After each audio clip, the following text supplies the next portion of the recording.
जय श्री कृष्ण। प्यारे भक्तों, आषाढ़ माह के कृष्ण पक्ष की एकादशी को योगिनी एकादशी कहा जाता है। हिंदू धर्म में यह व्रत रखने का विशेष महत्व है। धार्मिक मान्यता के अनुसार इस दिन व्रत करने के दौरान कथा सुनना भी विशेष रूप से महत्वपूर्ण है, जो पूजा पाठ के समान माना जाता है। इस दिन कथा सुने बिना योगिनी एकादशी व्रत पूजा अधूरी मानी जाती है। इस पावन अवसर पर व्रती व्यक्ति किसी भी प्रकार के अपराध से दूर रहकर भगवान की आराधना और ध्यान में मगन रहते हैं। इस व्रत को पालन करने से पापों का नाश होता है और जीवन में समृद्धि और शांति प्राप्त होती है। आइए जानते हैं योगिनी एकादशी व्रत कथा इस प्रकार है। योगिनी एकादशी का महत्व। हिंदू धर्म ग्रंथों में हर एकादशी का अपना अलग महत्व बताया गया है। इन्हीं अलग अलग विशेषताओं के कारण इनके नाम भी भिन्न भिन्न रखे गए हैं। प्रत्येक वर्ष में 24 एकादशियां होती हैं। मल मास की एकादशियों को मिलाकर इनकी संख्या 26 हो जाती है। इन्हीं एकादशियों में एक एकादशी आषाढ़ मास के कृष्ण पक्ष की एकादशी, जिसे योगिनी एकादशी कहते हैं। योगिनी एकादशी का उपवास रखने से समस्त पापों का नाश होता है तथा इस लोक में भोग और परलोक मुक्ति भी मिलती है। योगिनी एकादशी व्रत कथा।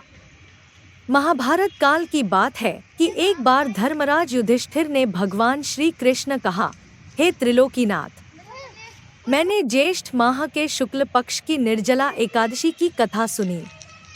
अब आप कृपा करके आषाढ़ माह के कृष्ण पक्ष की एकादशी की कथा सुनाइए। इस एकादशी का नाम तथा महात्म्य क्या है, सो अब मुझे विस्तार पूर्वक बताएं। श्री कृष्ण ने कहा, हे पांडुपुत्र, आषाढ़ माह के कृष्ण पक्ष की एकादशी का नाम योगिनी एकादशी है। इसके व्रत से सभी पाप नष्ट हो जाते हैं। यह व्रत इस लोक में भोग तथा परलोक में मुक्ति देने वाला है। हे धर्मराज, यह एकादशी तीनों लोकों में प्रसिद्ध है। इसके व्रत से सभी पाप नष्ट हो जाते हैं। तुम्हें मैं पुराण में कही हुई कथा सुनाता हूँ। ध्यानपूर्वक श्रवण करो। कुबेर नाम का एक राजा अलकापुरी नाम की नगरी में राज्य करता था। वह शिवभक्त था। उनका हेमाली नामक एक यक्ष सेवक था, जो पूजा के लिए फूल लाया करता था। हेमाली की विशालाक्षी नाम की अति सुंदर स्त्री थी। एक दिन वह मानसरोवर से पुष्प लेकर आया, किंतु कामासक्त होने के कारण पुष्पों को रखकर अपनी स्त्री के साथ रमण करने लगा। इस भोगविलास में दोपहर हो गई। हेमाली की राह देखते देखते जब राजा कुबेर को दोपहर हो गई तो उसने क्रोधपूर्वक अपने सेवकों को आज्ञा दी कि तुम लोग जाकर पता लगाओ कि हेमाली अभी तक पुष्प लेकर क्यों नहीं आया। जब सेवकों ने उसका पता लगा लिया तो राजा के पास जाकर बताया, हे राजन, वह हेमाली अपनी स्त्री के साथ रमण कर रहा है। इस बात को सुन राजा कुबेर ने हेमाली को बुलाने की आज्ञा दी। डर से कांपता हुआ हेमाली राजा के सामने उपस्थित हुआ। उसे देखकर कुबेर को अत्यंत क्रोध आया और उसके होंठ फड़फड़ाने लगे। राजा ने कहा, अरे अधम, तूने मेरे परम पूजनीय देवों के भी देव भगवान शिवजी का अपमान किया है। मैं तुझे श्राप देता हूँ कि तू स्त्री के वियोग में तड़पे और मृत्युलोक में जाकर कोढ़ी का जीवन व्यतीत करे। कुबेर के श्राप से वह तत्क्षण स्वर्ग से पृथ्वी पर आ गिरा और कोढ़ी हो गया। उसकी स्त्री भी उससे बिछड़ गई। मृत्युलोक में आकर उसने अनेक भयंकर कष्ट भोगे, किंतु शिव की कृपा से उसकी बुद्धि मलिन न हुई और उसे पूर्व जन्म की भी सुध रही। अनेक कष्टों को भोगता हुआ तथा अपने पूर्व जन्म के कुकर्मों को याद करता हुआ वह हिमालय पर्वत की तरफ चल पड़ा। चलते चलते वह मार्कंडेय ऋषि के आश्रम में जा पहुंचा। वह ऋषि अत्यंत वृद्ध तपस्वी थे।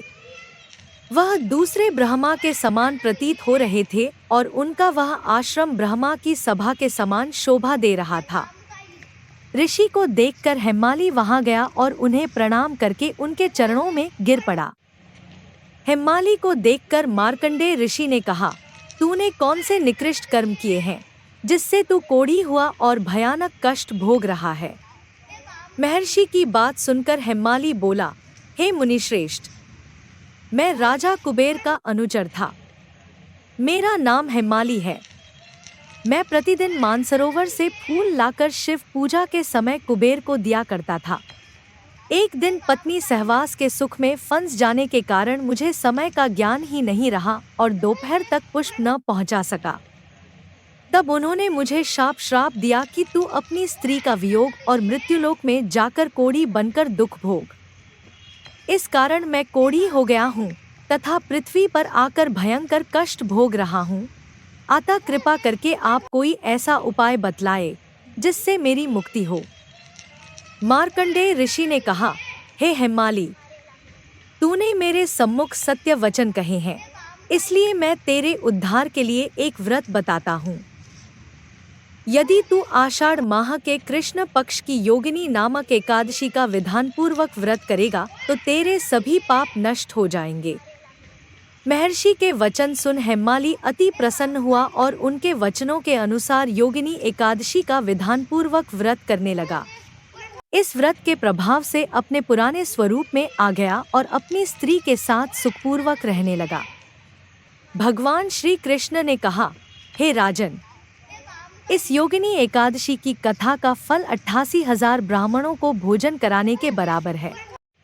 इसके व्रत से सभी पाप नष्ट हो जाते हैं और अंत में मोक्ष प्राप्त करके प्राणी स्वर्ग का अधिकारी बनता है।